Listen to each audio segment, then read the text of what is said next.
In this guide, I'm going to show you how you can use a Visa gift card here on Roblox. Before we do get into this guide, make sure to like the video and subscribe to the channel with all notifications on. It really does help the channel and lets us know that you want more content like this. We'd greatly appreciate it. And if at any point throughout this guide you do have any questions, just ask them down in the comment section below and we can help you out further. I'm going to be doing my best to reply to every single comment down there. Now, this is going to work on PC, laptop, mobile. Obviously, I'm using my PC for this, but the steps are pretty much the exact same. What you're going to want to do is actually enter in the Roblox web browser because this does not work in the Roblox app, and just make sure that you are logged into your account.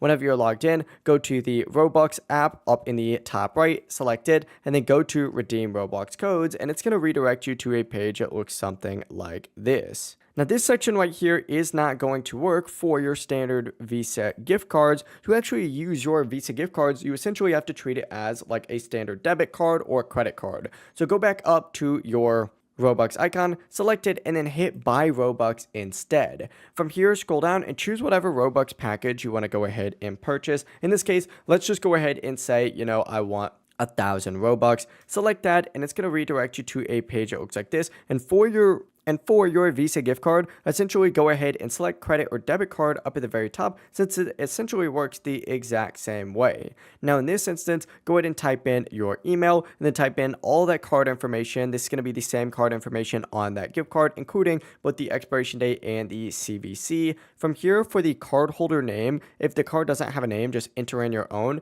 and then make sure you're entering in the correct billing address, which is usually just your address. This does include the region and the postal code, so keep that in mind. When everything is entered in correctly, confirm that purchase down at the very bottom by selecting pay. And after you go ahead and select pay, if the card does have enough of a balance, the Robux will be added instantly to your account. That is it. That is how you can use a Visa gift card here on Roblox. If this guide did help you out, make sure to like the video and subscribe to the channel with all notifications on. It really does help the channel and lets us know that you want more content like this. We'd greatly appreciate it. Have a great rest of your day though. Peace.